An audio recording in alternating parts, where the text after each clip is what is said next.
Okay, we're streaming live. Hey, We'll everybody. take a minute to get on probably. Yeah, this is exciting. Kim has got some puppies there. So if you're hearing puppies, it's her babies. Live now, it says, but I don't see anything. Okay, we always kind of do this at the beginning, but we're here. We are here. We are live. Tell me when you want me to actually You start. can go ahead and go whenever you would like. All right, I'm officially starting. Hi, everybody. Welcome to the Virgin Authors Show. We are three friends bonded by our love of writing and struggling to navigate the publishing world. Writing can be a lonely profession. We've decided that supporting other authors along the journey is just as important as our daily word count. My name is Jana Vandelar, and I'm a Virgin author. My name is Lissa. Hi out there. And I'm Mandy McGuire. I'd love to introduce our guest tonight. Kim Hornsby is a USA Today bestselling author of both Christmas romance and page-turning suspense, as well as a sold and optioned screenwriter who turns her books into movies and TV series, a process that she teaches nationally at writers' conferences. With 16 published novels available worldwide, she has 3 series in both romance and suspense.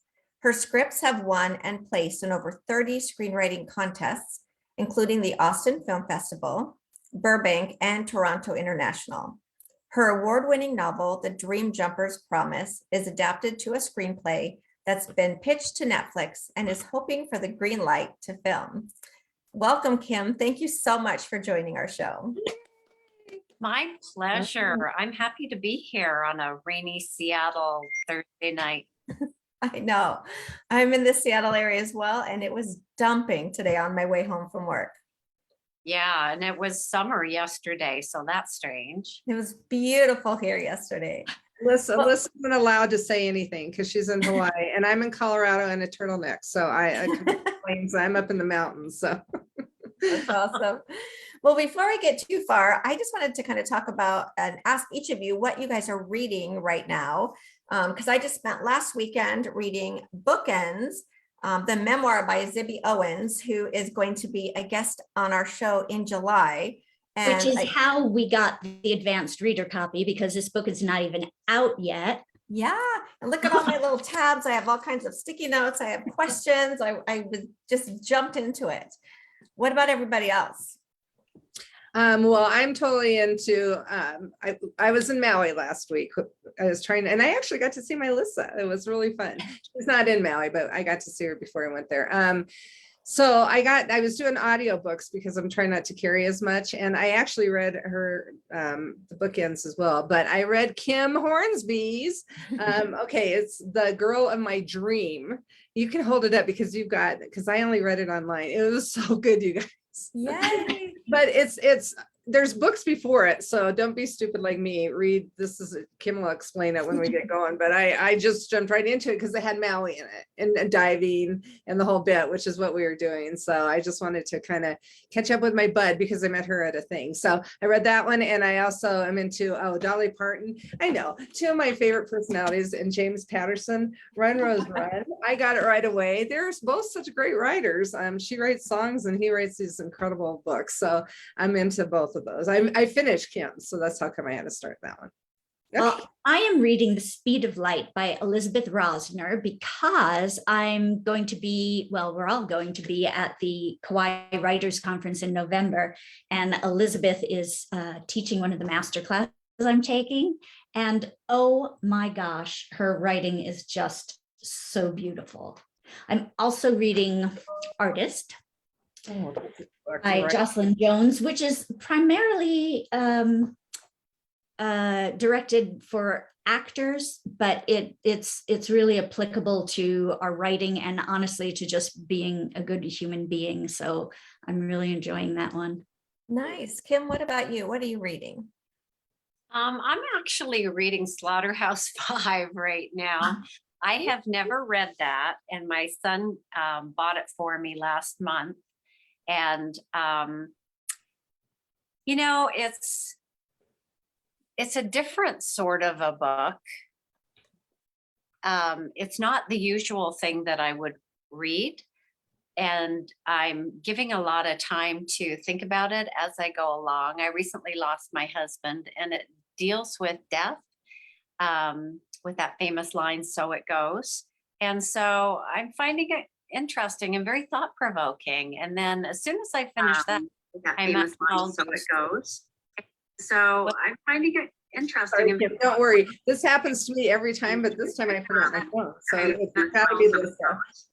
So So I'm trying to does somebody have the Facebook don't worry. playing? This Because we're happens getting, to we're me every just time, but hearing this time I double. put it on. How do you make it not do? Oh, there we go. No, I know. can you hear me? So sorry, Kim. That's okay. Oh, sorry. So Kim, who's the author of that book? So sorry. Yeah, I read that, oh my gosh, decades ago. I don't Yeah. know a whole lot about it. Well, it's as soon as I finish, I'm going to need to read a nice, fun romance because this one seems a little heavy. Yeah, that I'm proud of you for taking it on, but yeah, that's good. Nice. Well, if there's anybody listening or watching our Facebook Live, please write in the comments the book that you're reading right now so we can see that you're here and maybe get some good book ideas. Yay. Yeah, I know, Lisa, it's hard. You have to somehow turn off, I don't know. I just start hitting it and it finally turns off in all the previous shows. It's happened to me every time before. I tried it on 2 devices. So for people out there watching us live, we may not be able to respond to you in real time, but if you post questions for Kim, we'll be sure that they get to her, and we'll put the answers back up on the website. I And think I have my Facebook up just Yeah, fine. Mandy's got it, so she's on it. Good old I'm Mandy, I'm proud of you. Technologically challenged here. challenged, yes, thank We're you. trying to figure out how to get rid of that because it happens to me. I'm so glad I forgot my phone this time. Okay, guys, Kim, first off, I'm so excited about your upcoming thriller, a short film titled Chat. I don't know if you want me to even say that, but I was so excited. I have to brag for a minute as I'm an official investor in this film. I'm Yep. sorry, but I invested in the film, people.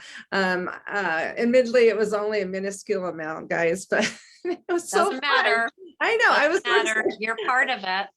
Because of you, we were able to make this film. It's an indie film shot in Seattle. It's about a woman who gives away too much information to a stranger online, and he comes for her. And it's a cause that I feel very strongly about. And it's kind of it's definitely a thriller.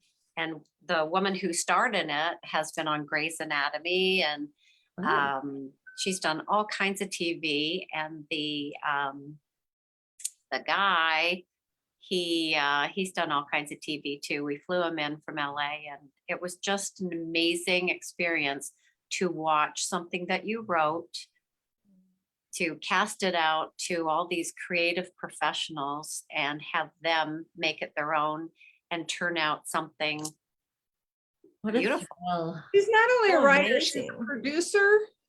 So you wrote this and you're producing it? Is it, what is the next one? Directing? Do you do it all? Or is that what you're? No, I direct, and I have no interest in directing, telling everybody how to say stuff and where to stand, and, the camera angles.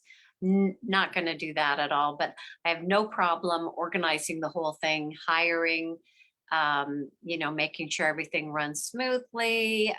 In this case, I bought all the food and did No, the I buffet. saw that.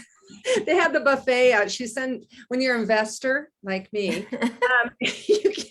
you get all what she sent, like quick blips, and it was so great because it wasn't too much. It was just, and it was like intriguing because you could see all the cameras and you could see where it's shooting and people like yeah, it was really cool. But the lunch buffet looked great, and I'm proud. I'm like, so where did they find this stuff? So anyway, it was really cool. And I want to talk a little bit more. It was just really cool being part of the film. And then I'm really Thank you, impressed with Jana. your social media platform with that, which is what we're going to be talking about on the next show. So next week. So, I mean, Kim is a hero on that, and you guys follow Kim. She has so many fun things going on. Sorry, those are my family behind me. So many fun things going on that you're a powerhouse. We also wanted to hear about how you specifically, you might have some specific steps that you can help us figure out on how to become a USA Today bestselling author on top of being just a great writer. how if there's any little secrets. So we have a lot to talk about. So I know. because All right. you're a USA Today best-selling author. It's like, God, what don't you do? So tell us how you did it. Well, here's the secret. You band together with a bunch of other authors and create an anthology, like 10 books in an anthology, offer it for 99 cents. Make sure it's a marketable romance anthology with a great cover. And then everybody puts in like $200 and you've got $2,000 for marketing. And you book an ad on, Kindle Books and Tips or Robin Reads, and you set up all these staggered ads. There's a real formula to it so that to help ensure that you will hit that list. So it's not random at all. Like, it's a targeted campaign that a lot of people have done over the last 5 years to hit the list. And I was lucky. I headed it up with a bunch of other authors, but I stacked the group so that I was somewhere in the middle of my success, and I stacked the top group with authors who are New York Times bestselling authors or already had hit the list, Oh, and then brought some of my girlfriends up with me in the bottom of my group of 10. And we worked like crazy people for, I want to say like 5 or 6 weeks, did pre-sales on Amazon, had it listed everywhere. There's a definite pattern to what you need to do at any given point to hit the list. And I think I wrote a blog on it. I have a blog on blogspot.com, how to hit, and you'll find lots of blogs out there, how to hit the USA Today bestselling list. so at least half of you have to be working your butts off to what is it you're actually doing? Yeah. Your social media and your, some of us set up the ads and staggered them so that your pre-sales they should drop on a Tuesday, I think it is, because that list goes Tuesday or Monday night to Sunday night or something. There's a definite formula to it. Wow. And I can't remember it now because it was a couple of years ago, but That was all on your blogspot thing. it's all on my blog. Yeah. I'll find that and post it on our website, you guys, her specific blog spot. I don't know. We were up against, I want to say Michelle Obama's book and some pretty heavy hitters. And we just needed to hit, I think, the top 150 are on the list. And so I looked that Wednesday, the pre-list was to drop. And I kept looking like at 150, 149, and I went down to 98 or something. And I went, damn it, we didn't make it. Oh. Turned out we were 85, I think it was. And we did. So That's so very, very exciting. Yeah. Does it show in your blog about where to find the ads and stuff, or where? I think I mentioned that, but if you do all your background research, you'll figure it out. Certain ads have better return than others. Some are really big ads. You won't get BookBub because it's an anthology by all different authors. So we couldn't count on that. You can never count on BookBub anyhow, but that's the big return on investment ad if you can get one. But we did like Kindle Books and Tips. I don't know. I can't remember all of the different places, but we had some really expensive ones dropping on staggered days to keep the sales generating. And then we had, how when you're all these publishing tricks, like your categories. Did you know that you don't just have to have 2 categories or 3 categories? You can ask Amazon to have up to 10 categories, but you have to write them specifically, and you have to know the long thread of the category that you're going after. It's a very involved process. And luckily, one of the gals at the top of our food chain, I'll say, she had done this several times before, the year before. And so she knew exactly what the algorithms were and what the process was. So we So had that. just out of curiosity, and I'm sure it's very different for number 1 to number 150, but how many sales did you have? Oh, I wish I'd read my blog before that. Oh, we're sorry.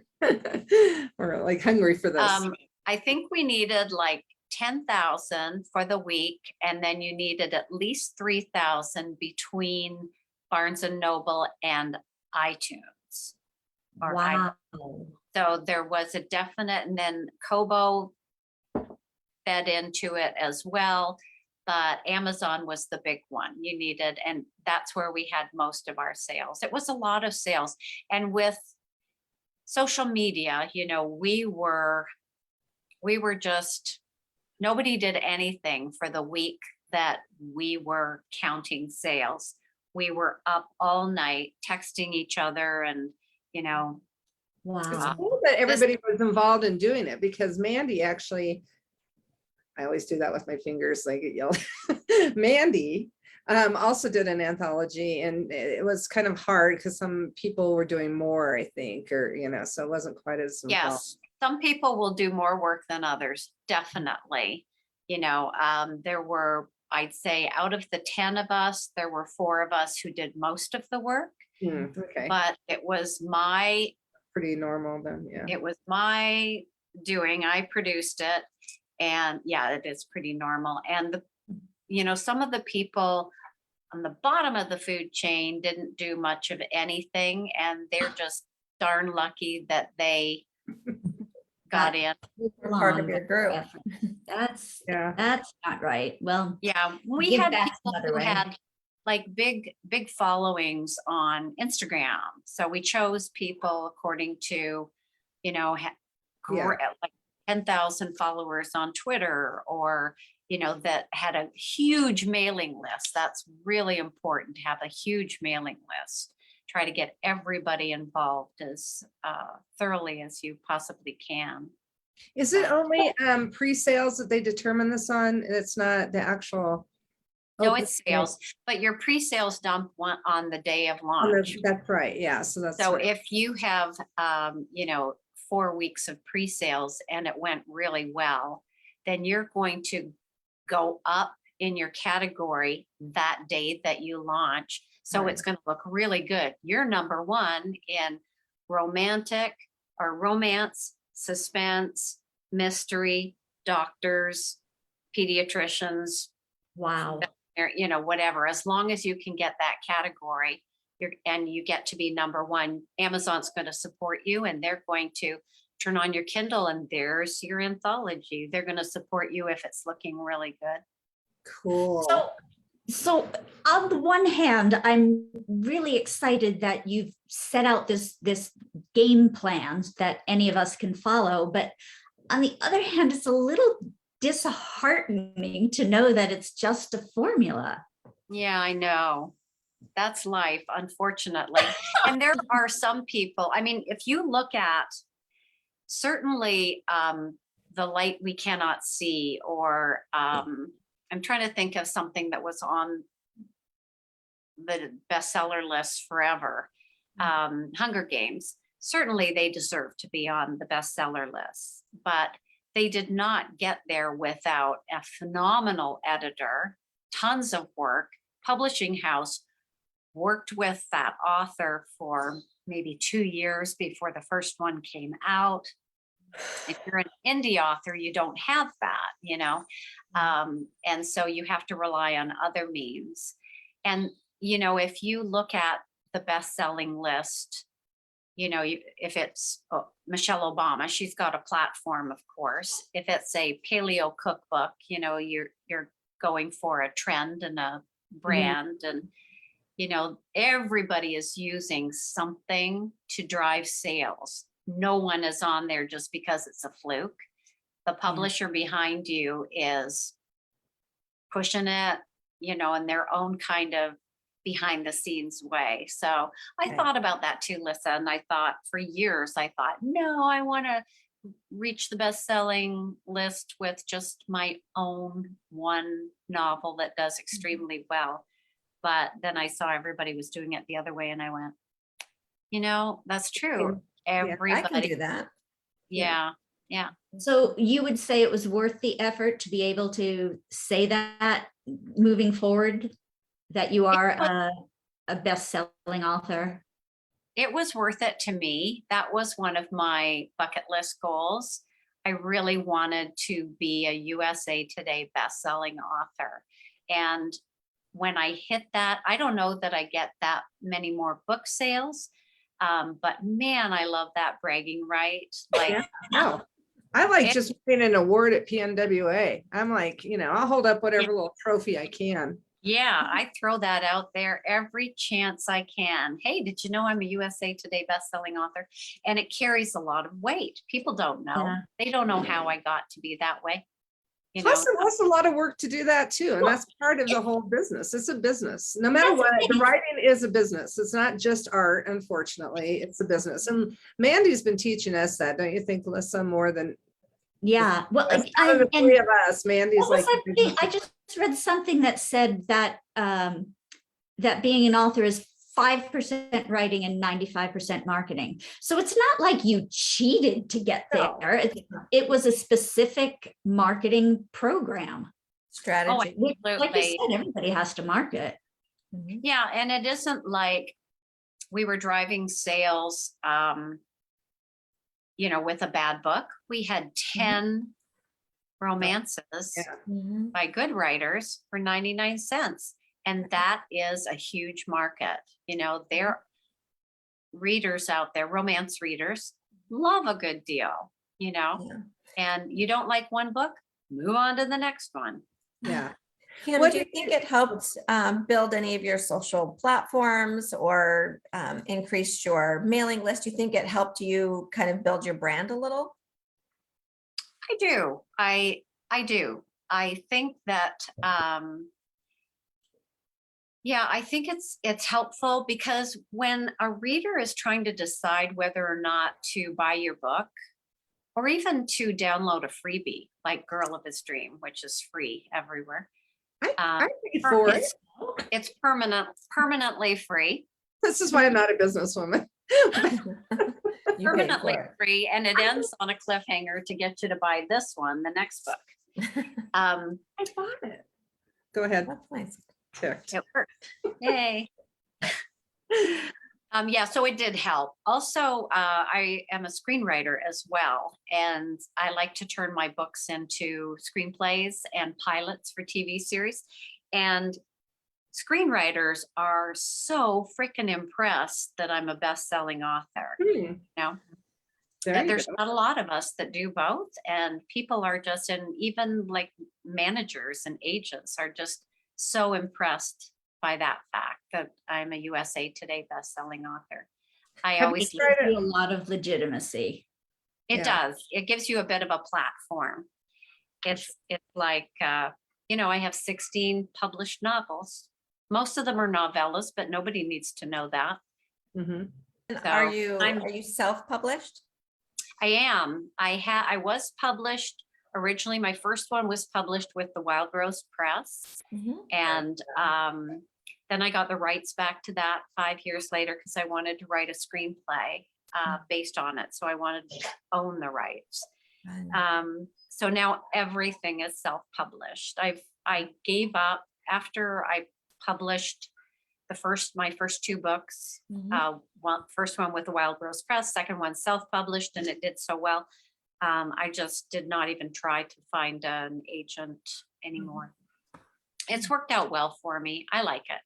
I would love it if I wrote something amazing and somebody came along, at huge agency and said, we'd really like to represent you. I would totally take advantage of that, but I just don't have the emotion to put into looking for a book agent anymore. I know it takes up your time for writing, so it's like you're writing and you're trying to submit and you're trying to follow up and, It's exhausting it's and exhausting. it's just rejection after rejection.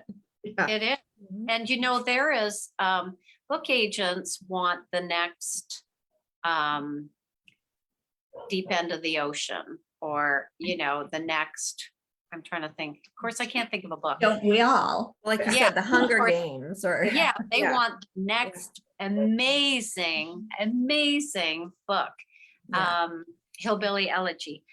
But there is a huge market out there for people who just want a good story, and they don't need it to be beautifully written, literary prose. They just want a great romance, a good story. They want lots of white space on each page, read it through quickly, sell it cheaply. Agents don't understand that. I don't think that there is, I like to write what I would like to read. And I don't, like I said, with Slaughterhouse-Five, it bogs you down to read a really involved story where you have to think a lot. And sometimes I just want to read something where Hmm. he's got her up against the door and they're having sex in his hotel room, Yes, it was really fun. I like to live vicariously through the books. So. Well, listen, guys, we are just about out of time. Oh, I love my Kim, Kim. was there any of your books you'd like to promote while we've got you here? Like I didn't promote this one. I love You can find me all over the internet. If you go to Amazon and you type in Kim Hornsby, horn like do, and B, Hornsby.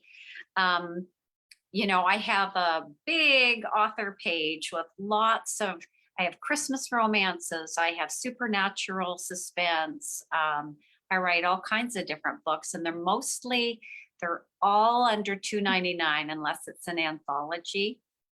So I keep them nice and cheap. They are in print as well as ebook. There's something for everybody. Okay, Yeah. real quick, one last question for you, unless you guys have more questions, but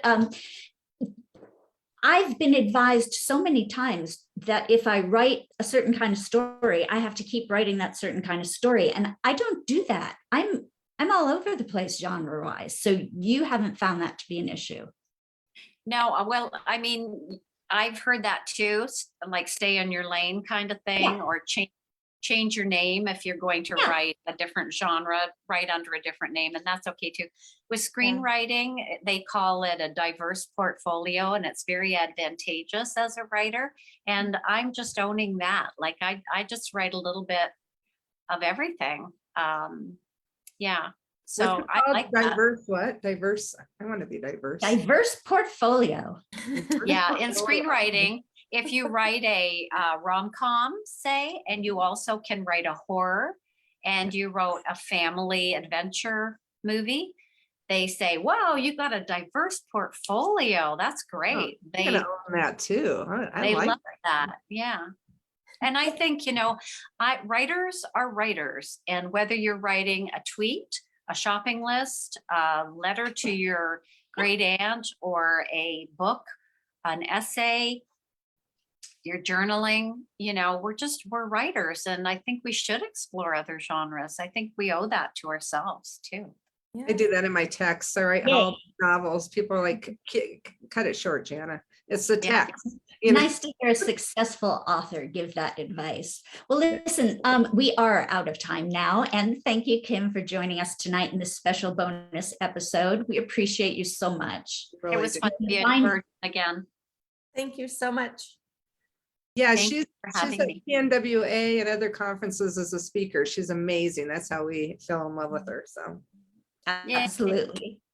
You can find the Virgin Authors here on Facebook Live on the third Thursday of every month. You can find more information about each of us Virgin Authors on our website at virginauthors.com.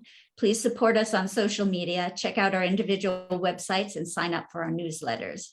Next week, we'll return to our regular third Thursdays with Doug Walsh on June 16th. We'll chat with him about how to build that all-important author platform.